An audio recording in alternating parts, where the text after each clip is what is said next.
દરેક નીતિની સામે કાયદાની રીતે ઊભો રહેતો એસએસકે ન્યૂઝ ચેનલ। સુરતમાં ઊભી થયેલી રક્તની અછતને પહોંચી વળવા માટે સુરત શહેરે એઝોન હોમગાર્ડ દ્વારા રક્તદાન કેમ્પનું આયોજન કરાયું હતું, જેમાં 50 રક્તની બોટલ એકત્રિત કરાઈ હતી।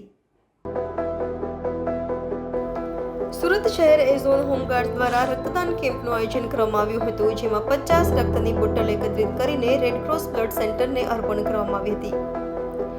આ પ્રસંગે હોમગાર્ડના કમાન્ડન્ટ ડોક્ટર પ્રફુલ્લ શિરોયાએ જણાવ્યું હતું કે હોમગાર્ડ સંસ્થા અનાથ સેવા કરતા યુવાનોની બનેલી છે।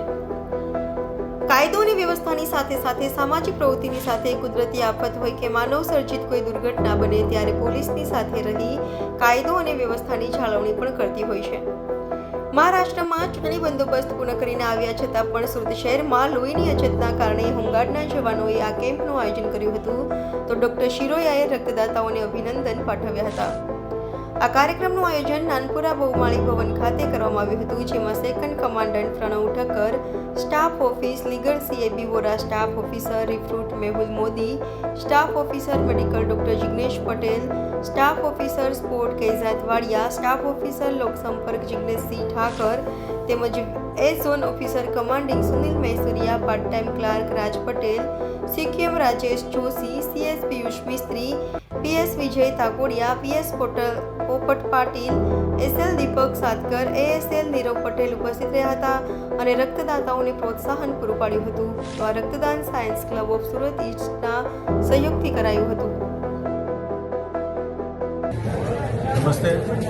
આજરોજ સુરત શહેર હોમગાર્ડ્સ અને એ ઝોનના સહયોગથી ઇન્ડિયન રેડક્રોસ સોસાયટી સંચાલિત રેડક્રોસ પ્રોજેક્ટમાં એક રક્તદાન કેમ્પમાં આયોજન કરવામાં આવ્યું છે। હમણાં જ હોમગાર્ડની સ્થાપના દિવસ 6 ડિસેમ્બર 1947નો દિવસ આવી રહ્યો છે, ત્યારે નિષ્કામ સેવા કરતી સંસ્થા એવી હોમગાર્ડ્સ એવી પોતે પોતાની નિષ્કામ સેવા કરતા હોય, પરંતુ સાથે સાથે સામાજિક દાયિત્વ પણ પોતે નિભાવતા હોય છે।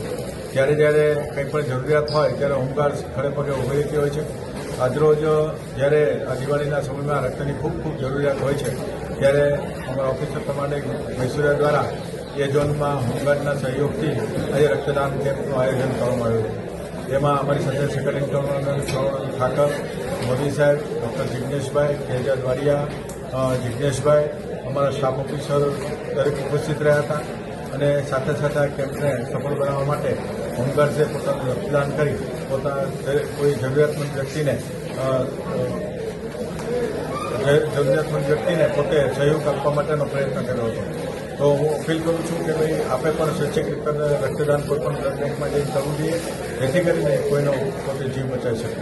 વસ્તુ અને મતલબ ભારત માતા કી જય। દરેક નીતિની સામે કાયદાની રીતે ઊભો રહેતો એસએસકે ન્યૂઝ ચેનલ।